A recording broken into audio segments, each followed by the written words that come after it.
Welcome to an evening beyond celiac at home. Whether you're in your living room, whether you're in your kitchen eating gluten-free food, or in your office, I'm so excited that you're here to rally together to join us in accelerating treatments and a cure for celiac disease.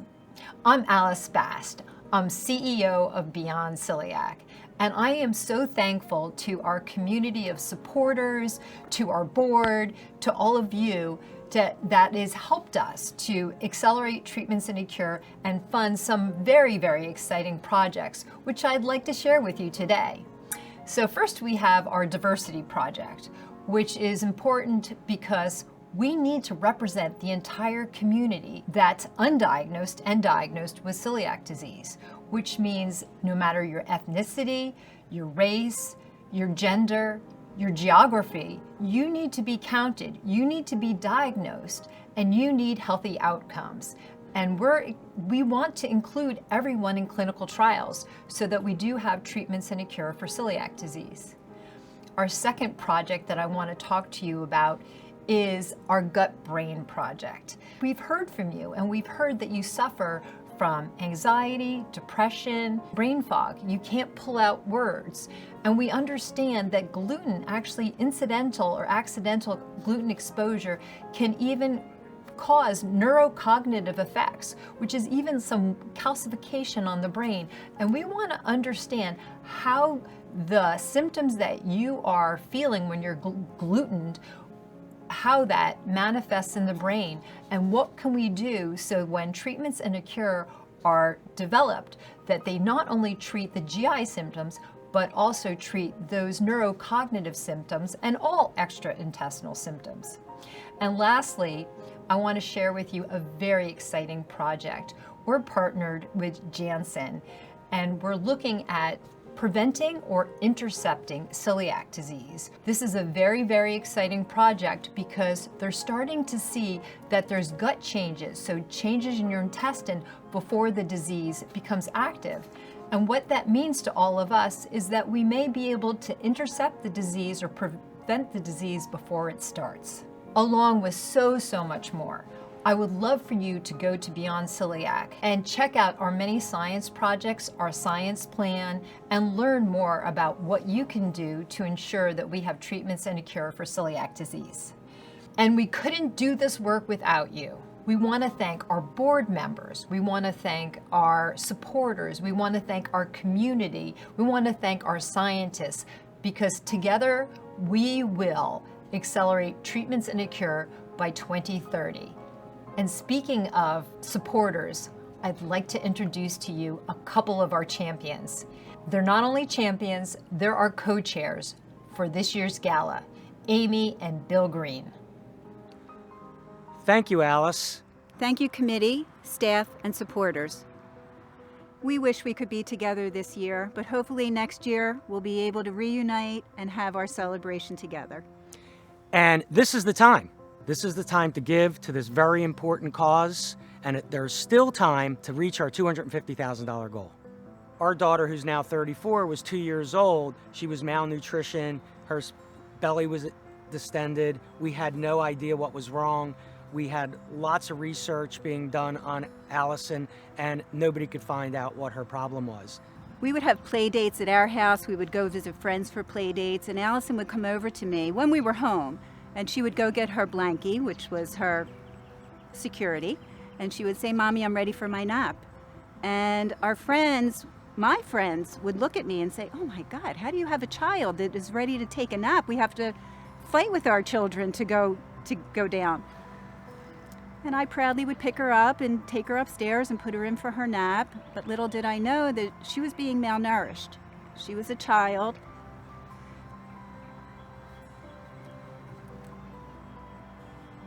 That was undiagnosed.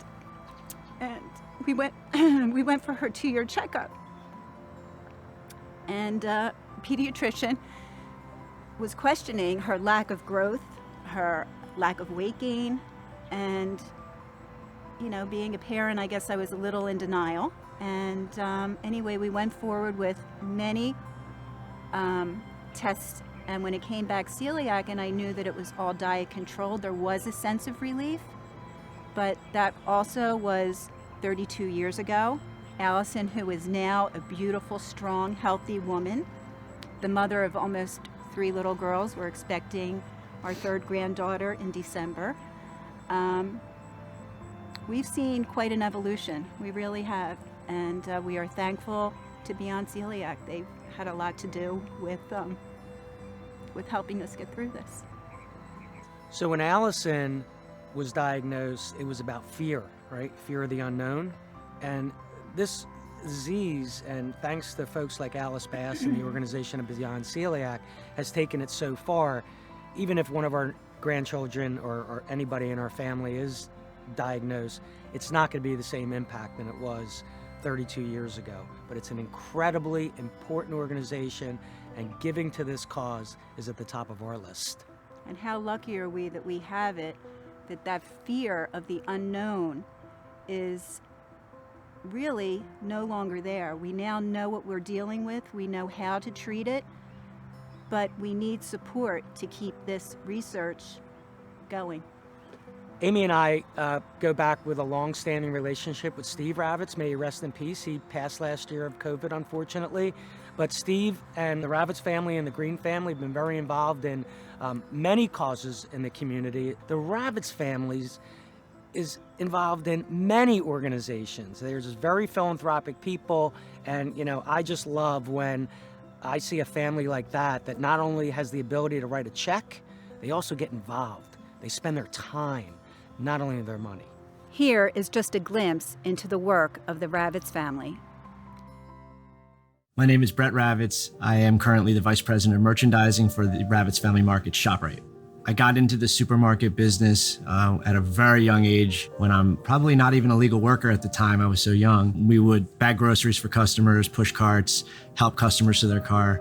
And, ever since then, I had that bug to be in this business with my family. To own a business in the community that I live, and to be able to help the community the way that I've been raised to do, it's truly a blessing. I'm fortunate to be able to do it, and it means a lot to me. It means a lot to my family, my brothers, their families. It's ingrained in our blood. The Ravitz Family Foundation was started by my grandparents. We're helping local organizations that otherwise don't get that help. At some point in time, Alice met my father and was talking to him about Beyond Celiac. And at that time, my oldest daughter, who was 2 at the time, was just diagnosed with celiac disease. And that became our personal connection. And I met with Alice, and I was immediately just in love with the idea of being able to partner with a group that was focusing on something that was so new to me. And I remember me and my wife, we were lost in this world of, what's gluten-free for our daughter. And if you fast forward a few years later, our other daughter was diagnosed with celiac disease, and just our experience with Beyond Celiac and the knowledge that they gave to us and really made the second experience with diagnosis a whole lot easier. If we go back in time to when Haley, my older daughter, was diagnosed every other night, like clockwork. In the middle of the night, she would wake up throwing up. We'd run into her room and we would pick her up and bring her to the bathtub, and just like that, she'd be throwing up. And we had no idea what was wrong with her. It took a couple months to get a diagnosis, and it was scary. And if I go forward a little bit further after diagnosis, we got the list of all the ingredients and the foods that are safe for her. And I went to ShopRite, the store that I'm in charge of merchandising, and I had no idea where to go. Walking into my own store and not knowing where to buy the food was a pretty scary experience. It meant a few things. It meant I had a lot of work to do. But I also, for our home life, my wife and I had a lot to learn about how to take care of our child and then down the road further, both of our kids. And I think that's, upon diagnosis, that became so common with people that would reach out to me, because a lot of people found out that my kids have celiac. So there were customers, and even people that weren't our customers would reach out to me for advice on where to start. Everybody says it's just a diet and it's not the worst thing in the world. And I guess there's some truth to that, but it's not just a diet. There's things that we just can't do, or there are things that we just have to think about that no one else has to think about. Raising children with celiac disease at home is okay. It's doable. We get by really well. But it's when you're on the road and you don't know what's happening behind the scenes. And a lot of people don't think about that.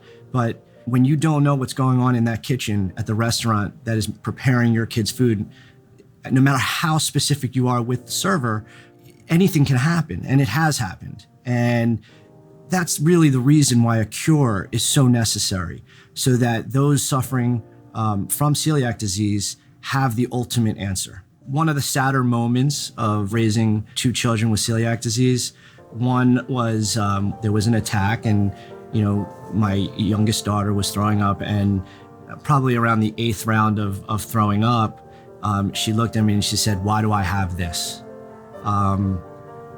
To hear that and tell her that it's going to be okay, it's a tough pill to swallow.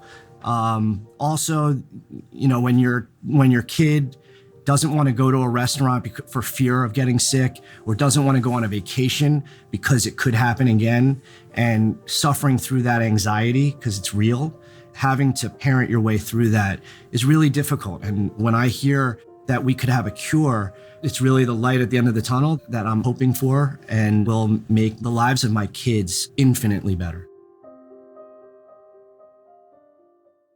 We are honored to present our friend Brett Ravitz, the head of the Ravitz Family Foundation, with this year's Samuel Gee Award for his amazing work towards the celiac community.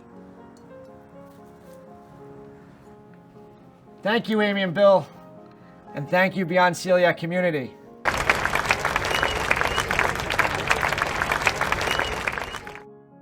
On behalf of my family and the Ravitz Family Foundation, I want to thank the Beyond Celiac organization for this recognition.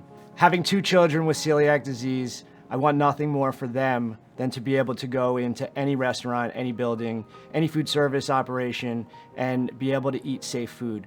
The Beyond Celiac organization over the years has enabled that to be a real possibility. This evening, Beyond Celiac gets us that much closer to a life without celiac, and for that I am very grateful. Events like this just don't happen. We want to thank our family, our friends, and of course our amazing sponsors in helping us achieving our goal. Because of friends like you, we can imagine a world beyond celiac. Thanks again for joining us. I am so looking forward to sharing with you our updates on our progress for treatments and a cure for celiac disease. You can still support the event at beyondceliac.org/evening. You actually give us hope for treatments and a cure for celiac disease. We look forward to living life beyond celiac together.